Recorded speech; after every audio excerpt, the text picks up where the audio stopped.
안녕하세요, 여러분. 혹시 59세 전직 세무공무원의 눈물, 연금으로 생활비도 못 막아요, 은퇴. 5년차 충격 스토리라는 이야기를 들어보신 적 있으신가요? 한창 일할 때에는 나름의 안정적인 직장과 꽤 괜찮아 보이는 연금 제도가 있다고 믿었지만 막상 은퇴 후 현실은 생각과 달랐다는 충격적인 고백이죠.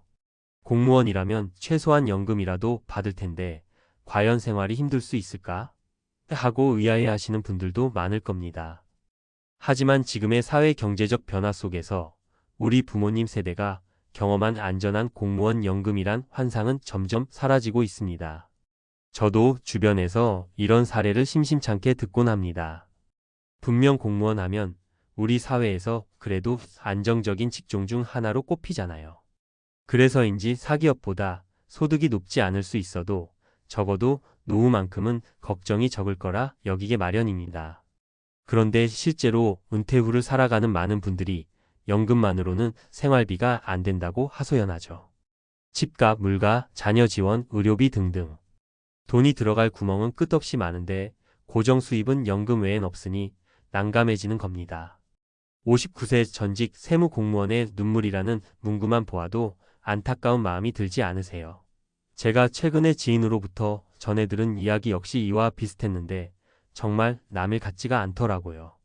그래서 오늘은 은퇴 준비 또는 은퇴 후의 삶에서 우리가 한 번쯤 콕 씹어볼 만한 이야기들을 나눠보고자 합니다. 특히나 이런 문제들은 단지 은퇴를 바라보는 5060대 분들만의 얘기가 아니라 3040대에도 사전 준비가 절실하다는 경각심을 줄 수 있는 사안이기도 합니다. 조금 길지만 실제 사례와 함께 구어체로 풀어내 보겠습니다. 조금이라도 도움이 되길 바랍니다. 은퇴 후 삶의 충격, 왜 이렇게 크게 다가오는 걸까?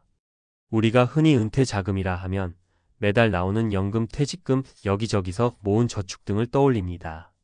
과거엔 집 한 채 있고 나라에서 나오는 연금이 꾸준히 지급되면 최소한 먹고 사는 데는 문제가 없을 것이라 생각해온 경우가 많았어요. 특히 공무원들은 사기업 정년 퇴직자들에 비해 연금 혜택이 좀 더 나았으니까요. 그런데 문제는 지금의 노후 대비책이 과거에 세워졌다는 겁니다. 10년, 20년 전에 세웠던 계획들이 현재의 경제 상황에 제대로 맞아떨어지지 않는 경우가 많은 거예요. 물가는 오르고 의료 비용도 늘어났고 연금 제도 역시 국가 재정 문제로 변동이 있을 수밖에 없습니다. 게다가 은퇴 연령 자체도 뒤로 밀리면서 생각보다 훨씬 오랜 기간 노후 생활비를 필요로 하게 된 거죠.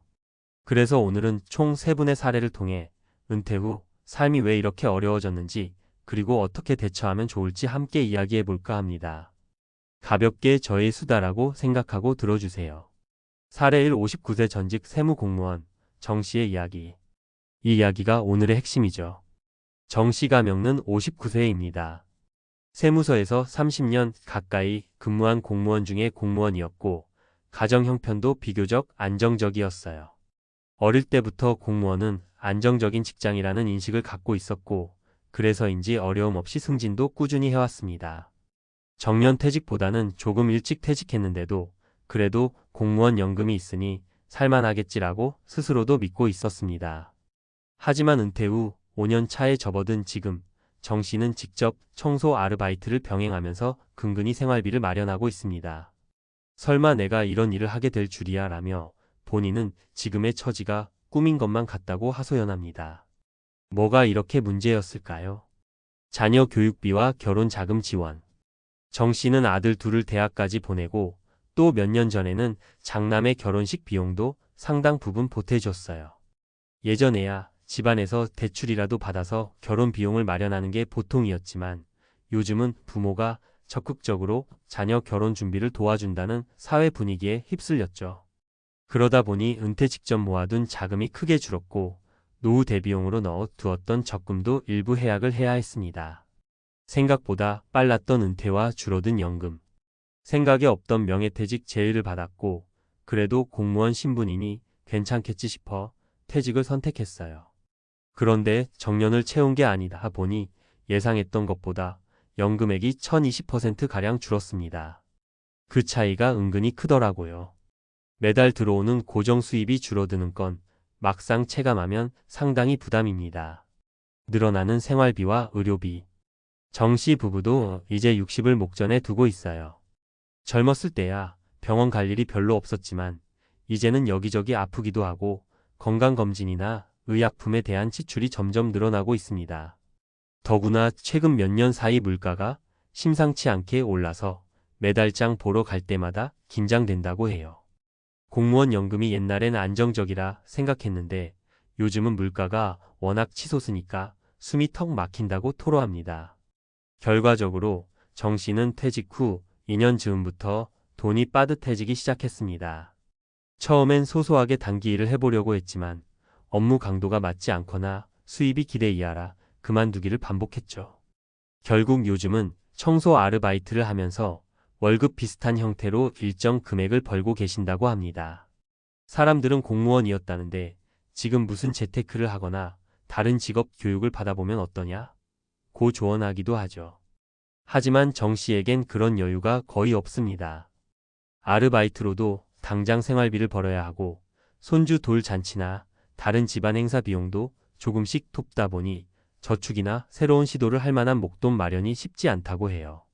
이처럼 공무원 연금도 노후를 100% 보장해주지 못한다는 현실은 참 씁쓸합니다.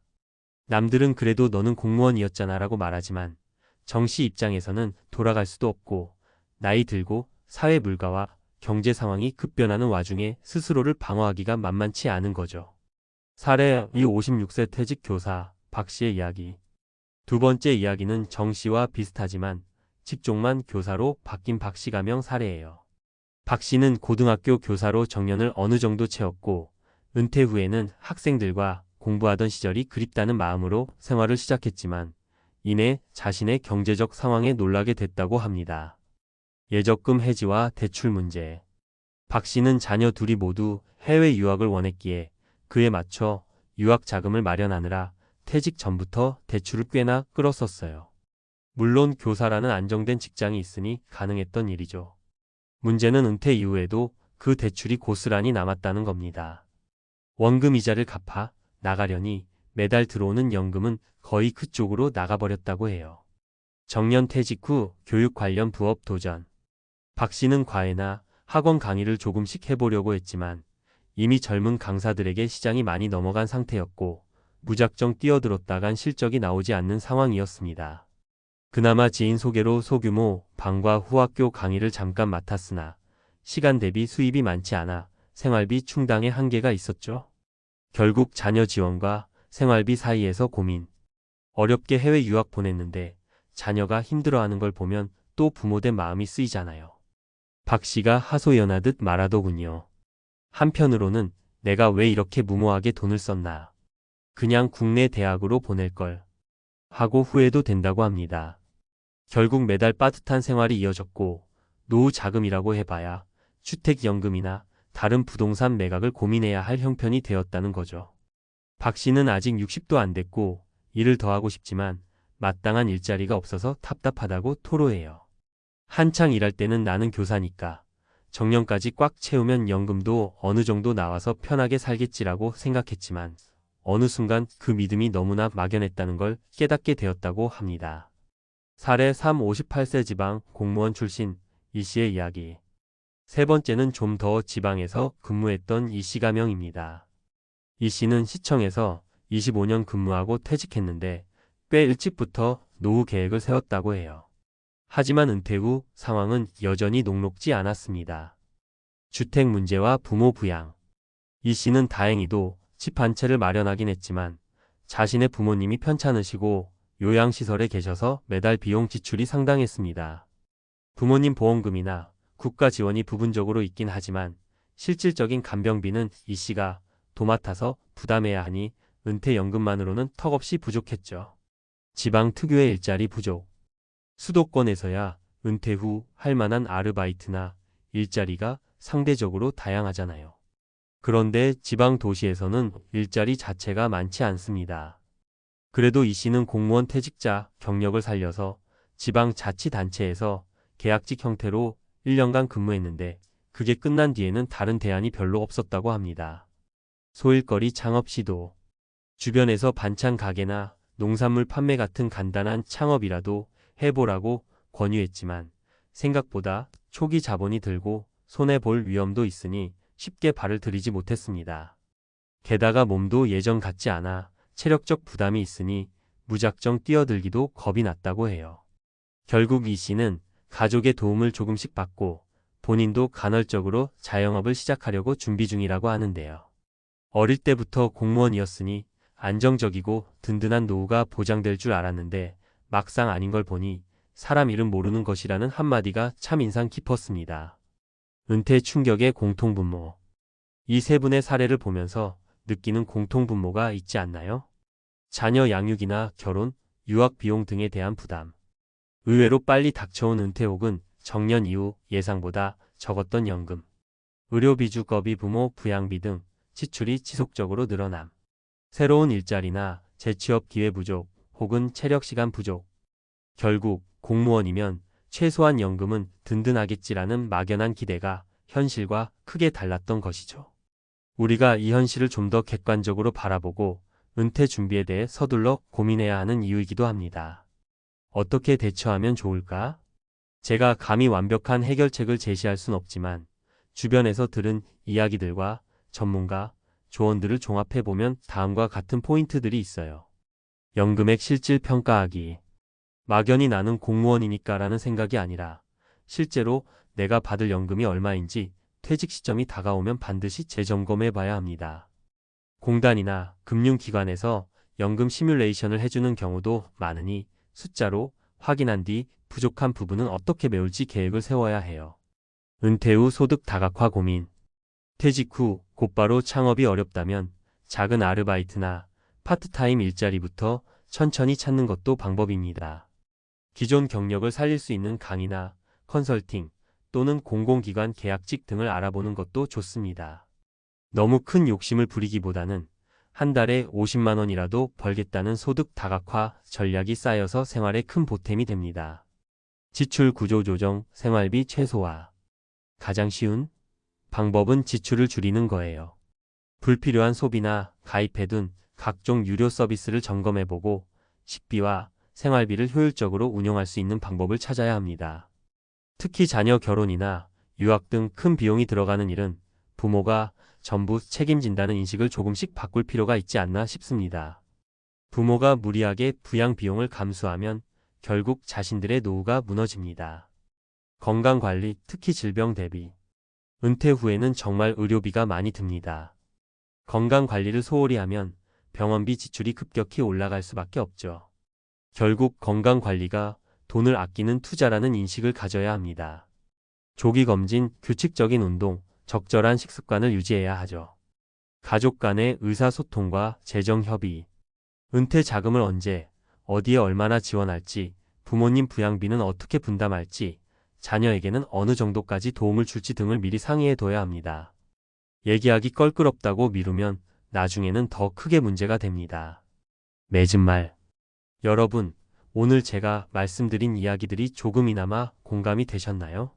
59세 전직 세무공무원의 눈물이라는 문구가 처음에는 가슴을 짠하게 만들지만 사실은 이를 교훈 삼아 알아도 우리 가족도 그렇게 되진 않을까 한 번쯤 살펴볼 필요가 있습니다. 다른 사람 이야기일 땐 그냥 지나칠 수도 있지만 시간이 지나고 우리가 은퇴 시점에 서게 되면 이분들과 크게 다르지 않은 상황에 부닥칠 수 있어요. 특히 요즘처럼 금리가 출렁이고 물가가 뛰고 경제 전망이 불투명한 때에는 더더욱 그렇습니다. 연금이든 퇴직금이든 그걸로 평생이 보장되지 않는다는 걸 우리는 이미 주변을 통해 확인하고 있잖아요. 그래도 희망을 가져볼 부분이 없는 건 아니에요.